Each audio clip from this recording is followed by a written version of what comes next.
All right, that's enough of that. That's enough of that. Hey people, how you doing? My name is Tim Black. Welcome to the Tim Black at Night Show. Glad you can make it Periscope, Twitch, YouTube, and of course the notorious Facebook. I have a show for you tonight. I have an opportunity to sit down with a candidate from a great state that I just finished visiting. In fact, there's so many people told me about this lady that said, Tim, you have to interview this lady. Ladies and gentlemen, hopefully the future governor of Ohio, Miss Constance Gadell-Newton. Give it up for her. Hello. Hey. All right. What's Thank you, up? Tim. Man, thank you for making time. I know you are busy right about now. Yeah. Getting a lot done. So how? Let me start with a corny question about the weather. It's raining. It was raining like cats and dogs today. How is it in Ohio? It's been all right. It's been raining kind of off and on. We went camping this weekend with our campaign, and there was a little rain, but not too bad. All right. Well, that sounds a little bit better than what we've been having here in D.C., but hey, more power to Ohio. Shout out to Columbus, and shout out to the Green Party, everybody out there. All Give it up for everybody out there. Shout out to Andrew and the whole crew, man, that I met when Lee Camp and I came down to see you guys. Yeah. Yeah, no doubt, no doubt. So I want to jump right into it, Constance, because just so much of a buzz about your campaign. First let me start with this. What made you decide to go into politics? It's been a long time coming. I graduated from law school in 2008 and the economy crashed. I started working with the Green Party and right out of law school. I helped file the lawsuit to get Cynthia McKinney on the ballot. And then I just kind of got sucked in from there. And working with the Green Party is just something that I naturally felt drawn to. I was already kind of naturally disgusted with the state of politics and the two-party system, the limited choices that we get. And so it was just kind of a natural fit for me.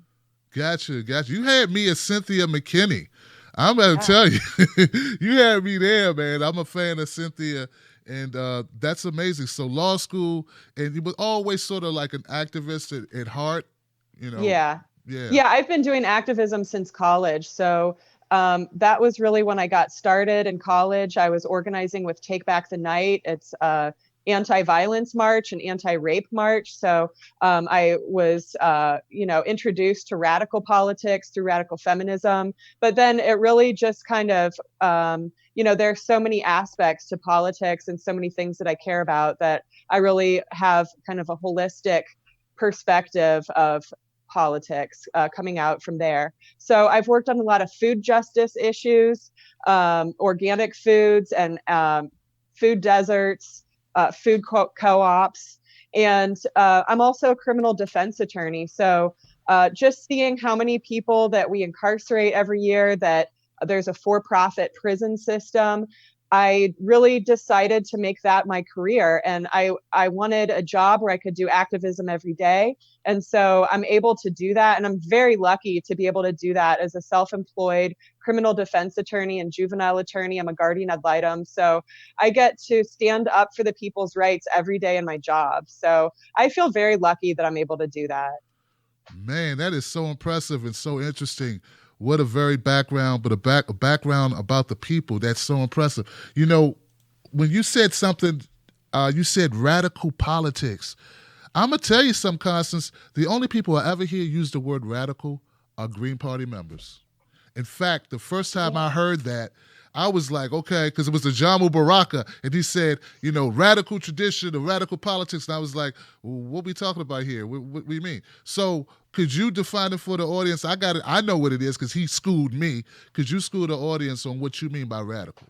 Yeah, I think, Angela Davis and Howard Zinn will talk about going to the roots, the root of things. So really going to the root is like the essence of radical. So yeah, you will hear Greens talking about that. Usually as far as like Democrats, the furthest you'll hear them go is progressive, which is good. But I think that we really need to look at the root of the issue and the root of the problem in our political system. So we are looking back historically at things. We're looking at how politics is socially constructed. things like that. So there's an academic focus on it, but it's also, theory and practice. So there are like a lot of political theories that we're looking at, but also how do we put those into practice? And the practice is very important. It's really important to live by your principles and to put those theories into action. As you describe that, Constance, it has me thinking that I guess to a person, or I guess to someone who belongs to a party and holds beliefs of radicalism when it comes to these policies, that it would seem to you that we're dealing with surface stuff. Like we're dealing with the, you know what I mean, like the surface layer. Is that sort of like the analogy am I on the right track with that? Yeah, I feel like a lot of politicians just kind of boil it down to sound bites. That a lot of times there's this rhetoric that keeps getting repeated over and over again. Like you always hear the jobs rhetoric, and politicians will always talk about jobs. They're like, that's the only thing that we can agree on is, jobs. And so, I would take it a little bit differently. I'm a very independent thinker. And I would just say, that, yeah, I guess jobs are okay, but we need to look at, are these jobs that are actually supporting people? A job is a means to an end. So people need to have their basic needs supported. They need their needs for healthcare, for education, for housing, affordable housing sometimes. And are these jobs that are respecting people and giving them a meaningful livelihood? A lot of people have low wage jobs and are working 2 or 3 jobs just to make ends meet. And so I don't think that exploitation is really what we need through our jobs. We need a meaningful livelihood and a chance to improve our economic situation and our communities. So that's kind of the difference that you'll find between Green Party candidates and Republicans and Democrats, that we're really looking at the root of the issue rather than the symptom of the problem. Well, definitely when you start talking about the radical, when it comes to nutrition, you said food. I was thinking, well, absolutely the root of the problem. What's in the food? How are we, how are they farming? What are the nutrients or what are hormones going, into our food? Like it just gets me thinking about a lot of issues. I know Lee always brings up, as far when you brought up jobs, for instance, Lee on our comedy tour, he would say, we develop technology, we advance with technology, but some jobs, maybe we don't all need certain jobs. Like maybe we should be at a sustained living state, what was he called? What's the term for, Constance? Where people get a minimum wage, or people get a living wage, or people get, what's that term for that? There's there's also the idea of the minimum basic income. That's so that everybody gets like a standard basic income. And I think that you'll see that more, we're going to see that being brought up more with automation. So computers, robotics are going to be taking the place of some industrial and factory jobs. So that can put a lot of people out of work, but it doesn't have to equate to a worse quality of life.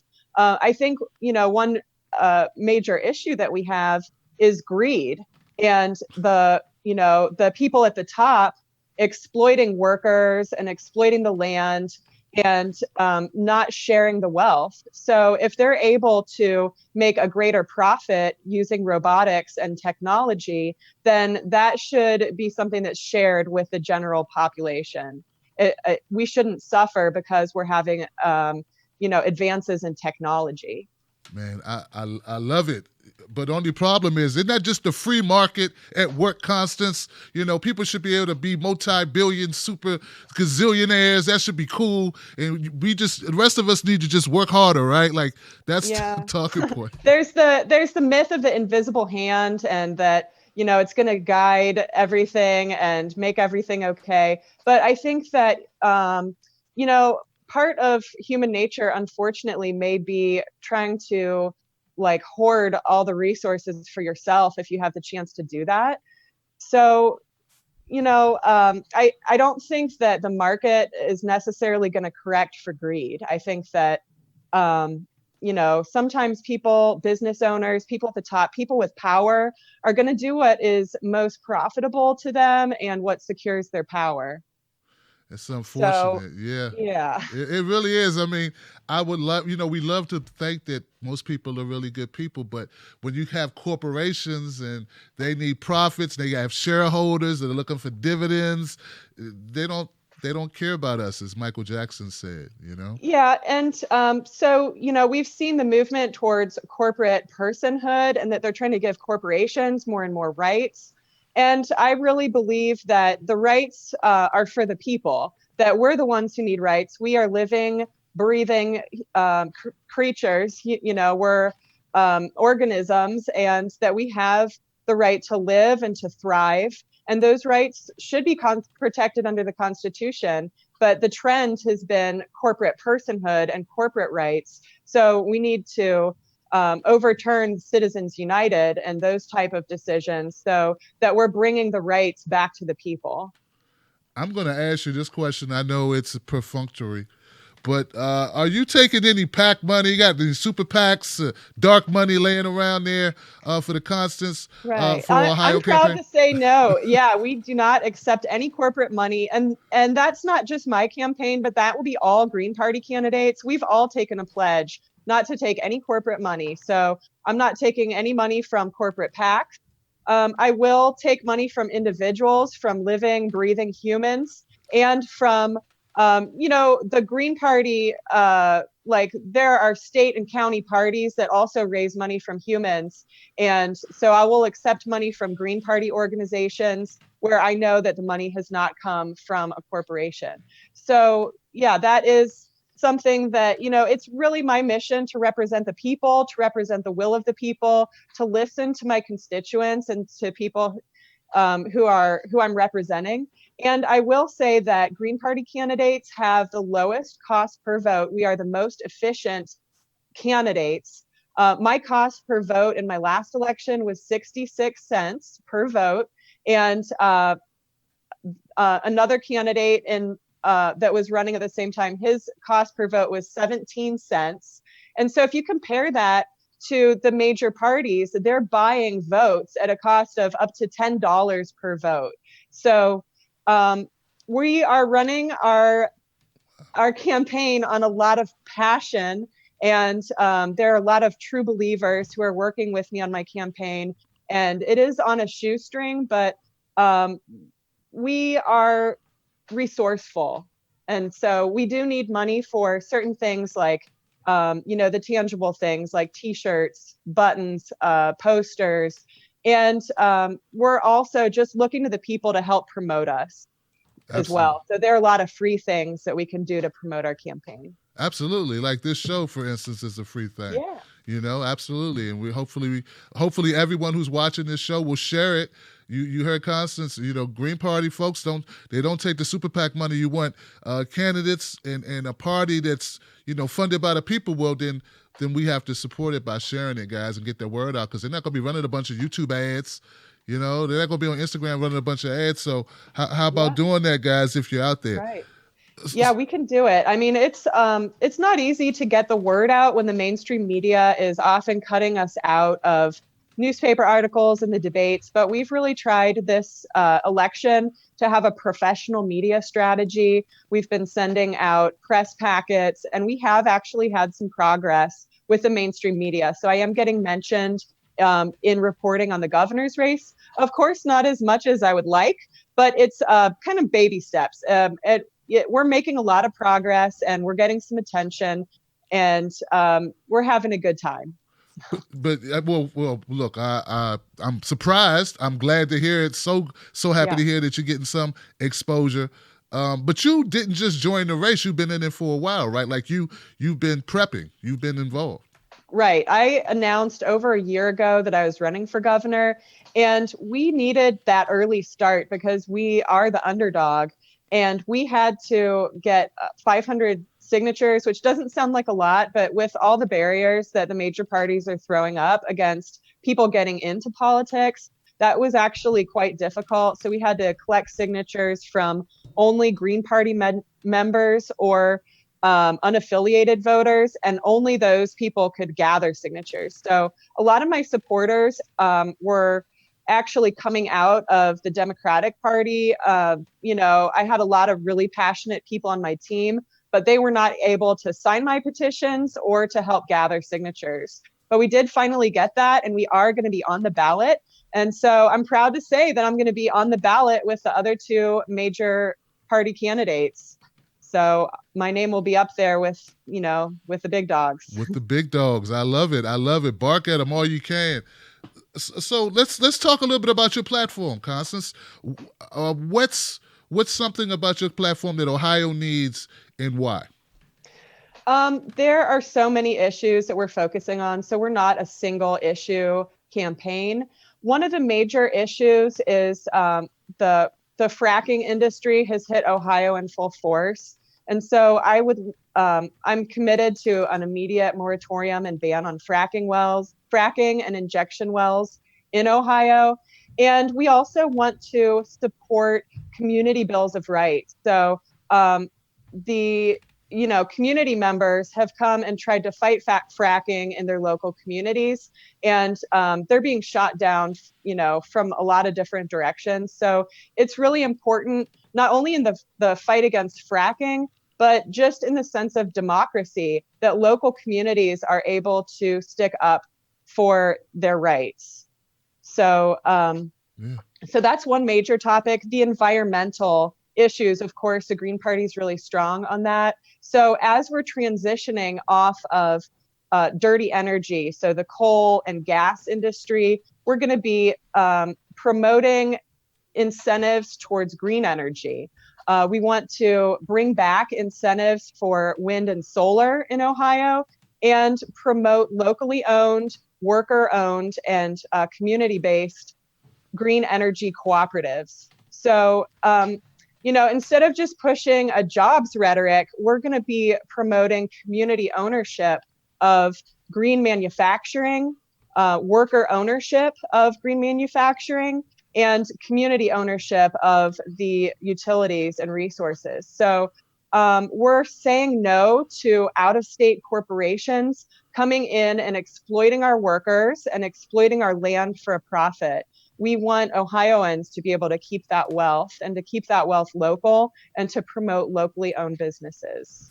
Man, I don't know, man. I was, you're talking about fracking, community, Bill of Rights, green manufacturing.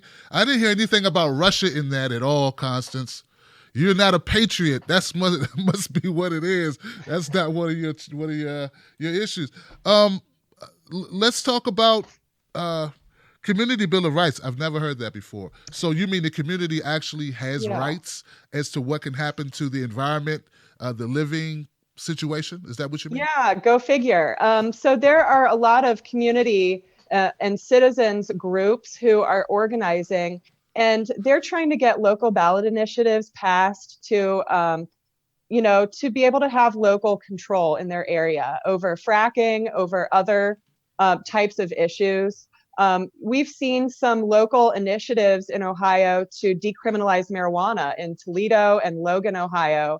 So, and those are actually things that I've worked on personally. I worked on the decriminalized Logan and helped write the ballot initiative for that. So, so I do have some experience writing some, local legislation, but it is important for communities to be able to, to be able to decide what's going to happen locally. And unfortunately, there's been a huge pushback from that. Right now in the Ohio Revised Code, there's state preemption over local control. And so that's something that we would like to repeal. As governor, and my running mate, Lieutenant Governor Brett Joseph, is helping me in that fight too. So we are running an activist-driven campaign. So our issues are informed by many Ohio activists. So we're hearing from them. And as I've been out into, fracking country visiting landowners, we've heard that, as they're trying to organize to protect themselves from exploitation, they're getting a lot of pushback, and they're even being accused of being like fake citizens groups. They're saying that these are like fake groups, that they're not even real people. Right. And it's just propaganda. So it's really distressing to them. So part of what we're doing as candidates is that Brett and I are, really trying to support those activists who are doing an important thing for all Ohioans as they're standing up for their local communities. So they're saying that these aren't real people. Sounds a little bit like the Russian bot theory, like these people that don't support Hillary are now Russian bots. And in Ohio, I guess people who actually want clean water, clean air, not to have their communities littered with hard metals or chemicals, those people are also not bots, but in this case, never existed. They're people from other states who came just to mess with Ohio, just to, I don't know, make it a better state. It doesn't make any sense. Yeah, there's a lot of really strange propaganda out there. And I think that, with how media is right now, people are very misinformed, and, people are really trying to be informed, but there are a lot of issues with the mainstream media and how we get our information from social media. And, we've seen that with the Facebook scandal and the Russian influence in the elections. So I think that. But Constance, at least with that stuff, at least there's a reason. What reason on earth would someone have to go to Ohio and pretend to care about Ohio? Like, at least if Russia, even if someone who buys the Russian narrative, at least you could say, well, maybe they like Trump better, but it's just preposterous. Yeah, it really doesn't make a whole lot of sense, because people are literally fighting for their lives and their land and their ability to stay and live on their land. Yeah. And if people don't understand that, it's perplexing why they wouldn't understand that. But it has been an issue. And so these activists are reaching out to us and saying, please help promote our issue. So, so they have our support. That's something that we care a lot about as environmentalists and activists as well, and have been active in the fight against fracking. So we're very supportive of that. Well, definitely. I hope that just us mentioning it on the show tonight, like you just brought it up, and thank you for bringing it up, maybe it'll spread some awareness to the issue. I don't know a contact person for those people, but gosh, it just sounds horrific. So, well, and so a couple things to add about that whole debate is that, what I would like to say is that as Greens, we support workers and we support the environment. And a lot of times those two interests have been put in conflict. We really believe that that's a false narrative, and that we can support both workers and the environment. I think that that's really important, that we care about people, we care about people's livelihood. And so one thing that we're proposing is a super fund for workers to help them transition off of the dirty energy technology so that they have education and support as we're making that transition. So I think that there are going to be a lot of green jobs available as we transition to green energy, and that those are going to be more than just a wage. We want a living wage. We are active in the fight for 15, and we also want increases for standard of living increases. Like, we don't want to just leave it at 15 for the next 20 or 30 years or something. We want to have standard of living increases so that people will be able to continue to meet their needs. And, then there's also the issues of the social safety net that we need to have. So universal health care is something that we really strongly support. And that's something that will support people in running their own businesses and, so, having a livelihood. I'm a self-employed attorney, and nearly 1/3 of lawyers are self-employed. So this is something, universal health care will help people all across the board, whether, that's poor folks who need universal health care or professionals who are independently licensed and want to be able to work independently.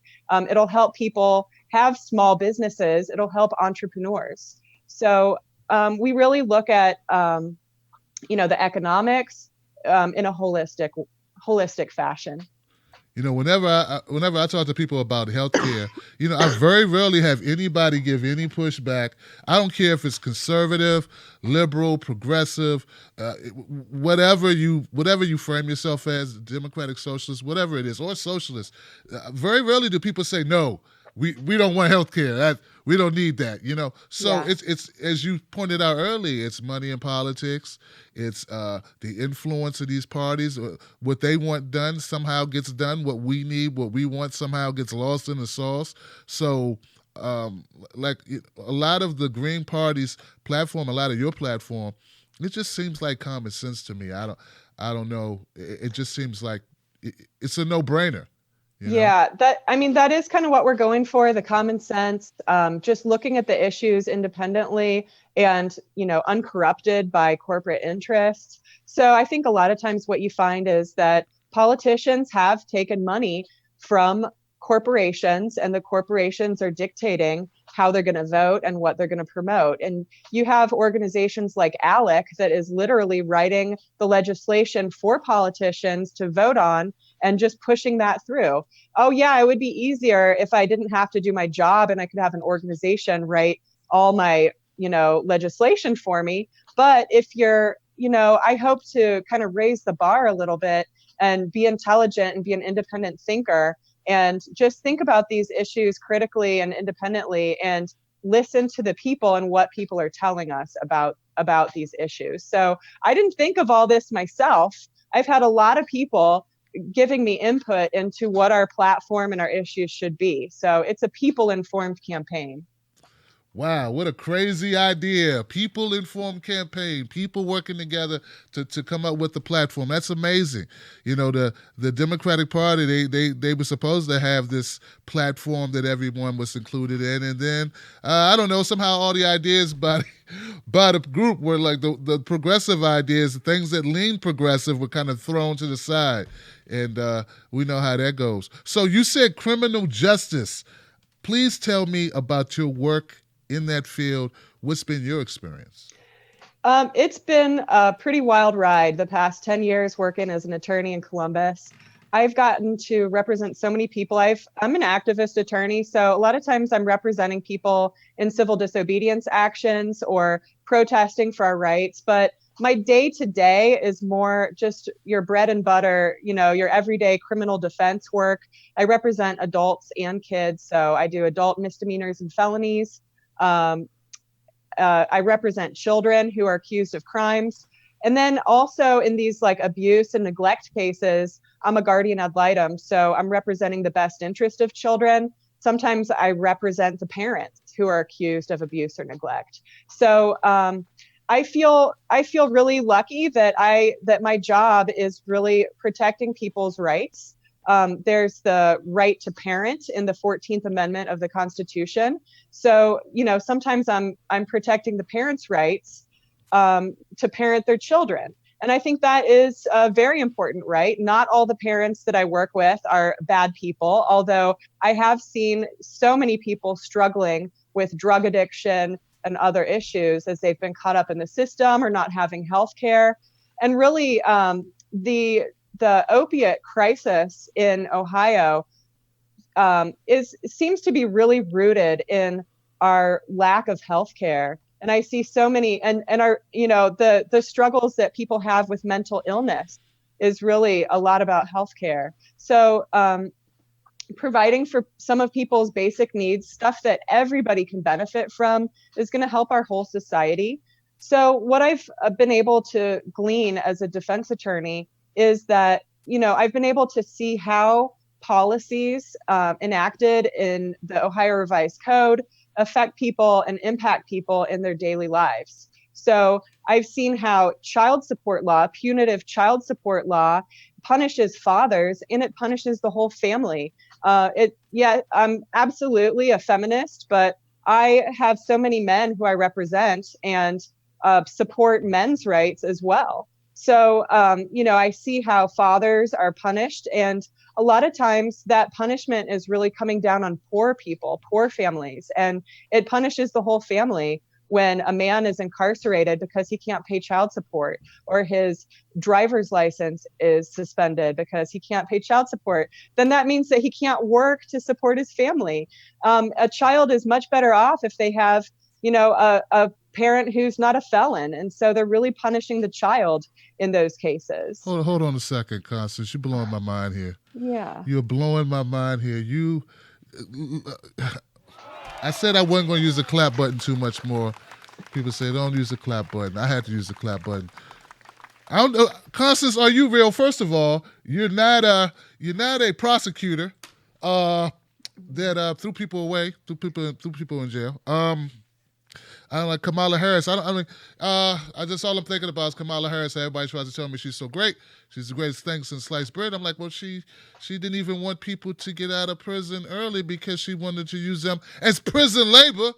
But then we got, what a contrasting figure you are, Constance. I'm not blowing smoke at you. This is really great to hear this. What are your thoughts after listening to your experience, what you see on a daily basis, not what you heard, not what you think, but what you've seen when you hear people talk about, like Kamala Harris, say, Attorney General, and Yeah, I as an attorney, I work with people across the board. So, I understand that there are a lot of issues that we're trying to tackle as a society. So I bring my unique perspective to that. And I would just say that there are so many problems and issues in our society that we're trying to, do some problem solving, but we cannot incarcerate our way out of the opiate epidemic. We cannot incarcerate our way out of the gun violence problem. We cannot incarcerate our way out of, child support and child poverty. So incarcerating our population is punishing ourselves. It really sets our whole society back. So that is a huge part of our platform and how I've been informed as a defense attorney that, we're not going to be able to lock everybody up until we have a better world. We have a for-profit prison system that is exploiting people, and it's lobbying to keep marijuana illegal, to keep nonviolent crimes illegal so that they can fill their beds. We have, tons of for-profit prisons in Ohio where they have contracts where they have to keep the beds filled. And that's really hurting Ohioans. It's hurting families. So we have to come up with other solutions to that. We need community-based solutions. So Right. I just want to interject. I mean, I know I went off there a little bit. I do not support anybody who, I support victims, so I would never support I would never say someone who's, committing harmful acts should not have to pay for that. Like, I think that people should be held accountable for what they do. But as Constance just pointed out, every situation, when you have a monetary gain tied to anything, people will push for more of that thing because they make money from it. I think it's pretty simple. So we have this same problem in D.C. My mother's from New York, same problem in New York. We all know the United States, 5% of the world's population, almost 25% of the world's prison population. Am I in the right ballpark, Constance? Yeah, we have the highest prison population anywhere in the world. So, and, as far as like the profit motive and incarcerating people so that they can work for free, that is a kind of a flaw in our Constitution. The 14th Amendment abolished slavery except if someone's incarcerated. So, that's something where we have a very strong Black caucus in the Green Party at the national level and at the Ohio level. And part of the national platform is abolition of prisons, but also reparations for slavery and the Native American genocide. So that's something that you won't see the Democrats and Republicans talking about.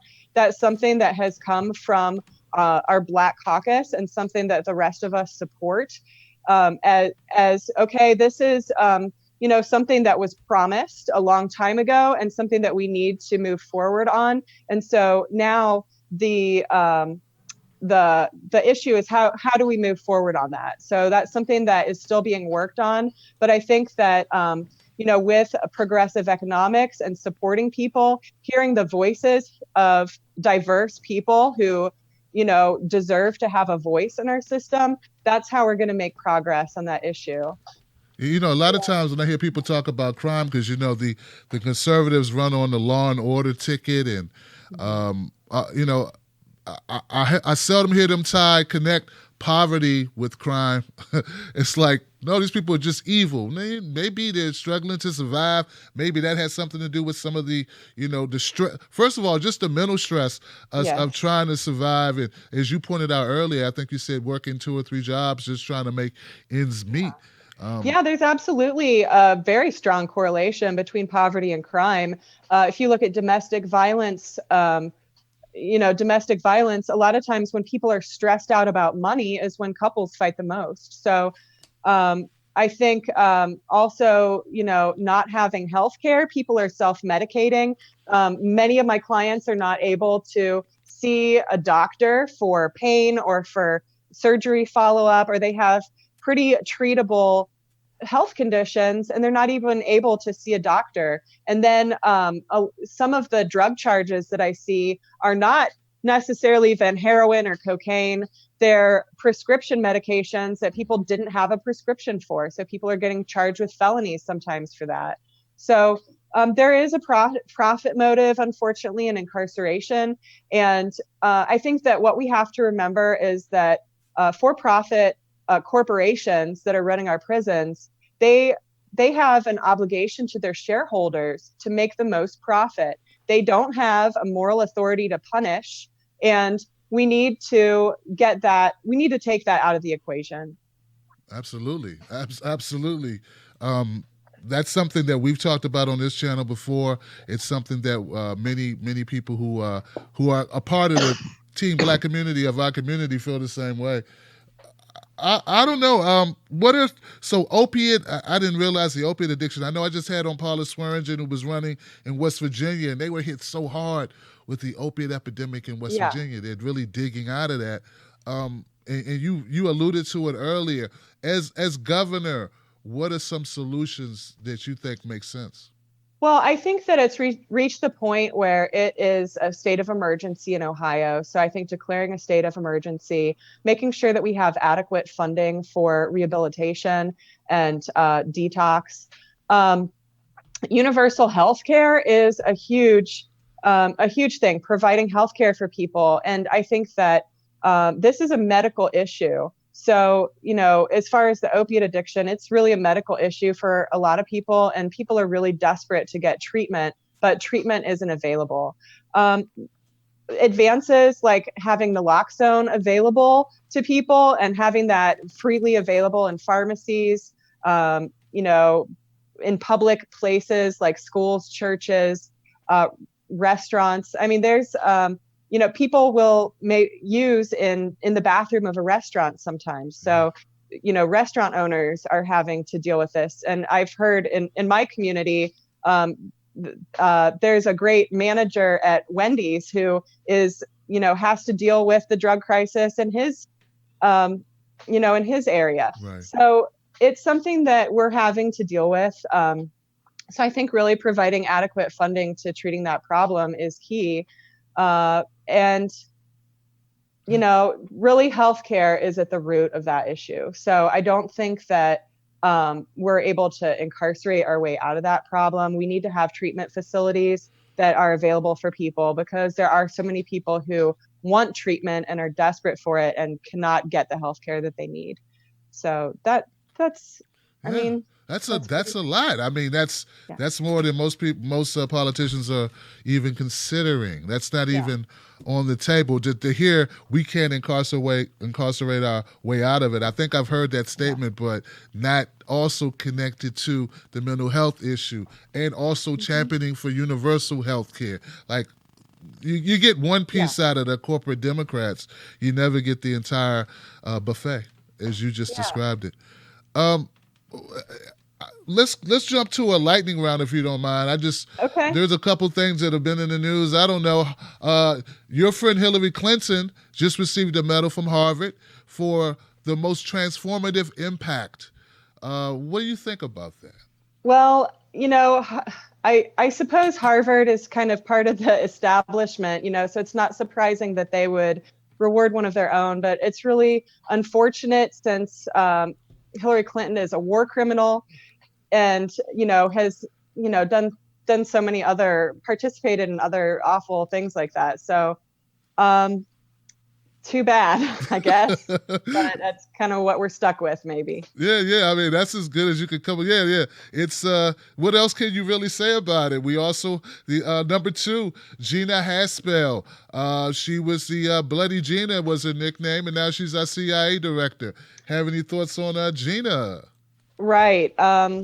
Again, I think another war criminal being promoted to power. And I will just say, I'd like to point out too, I do have some experience on the other side of that.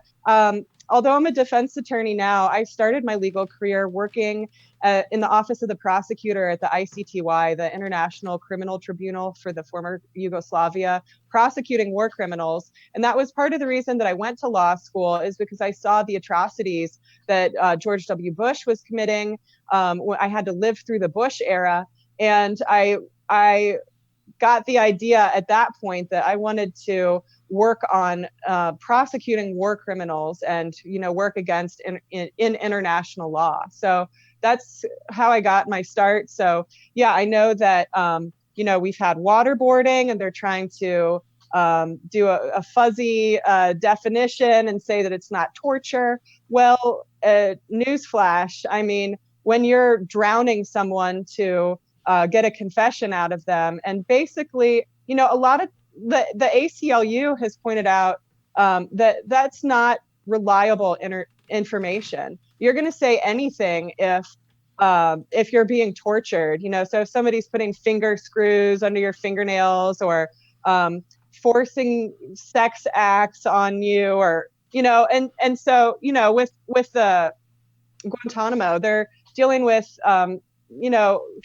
trying to humiliate Muslims who have modesty and certain, sexual things, and they're purposely trying to humiliate them sexually, and that doesn't seem like an honest way to really get information.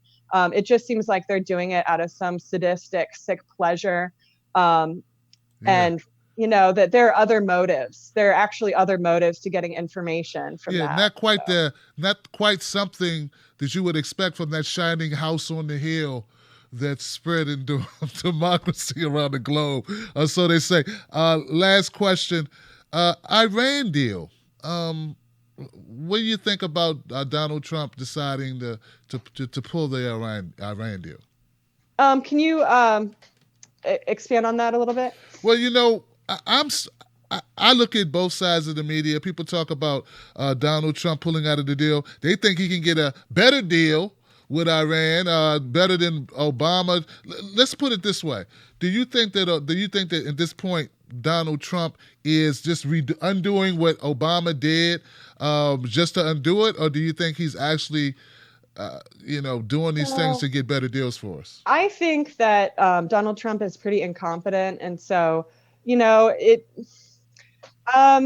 Obama's work may not have been all that we would have liked it to be, but I don't think that Trump can do better. I think that he's shown that he's extremely incompetent and really doesn't have a lot of finesse when he's dealing with, other heads of state, and doesn't seem to have good decision making. So I guess time will tell. I'm skeptical.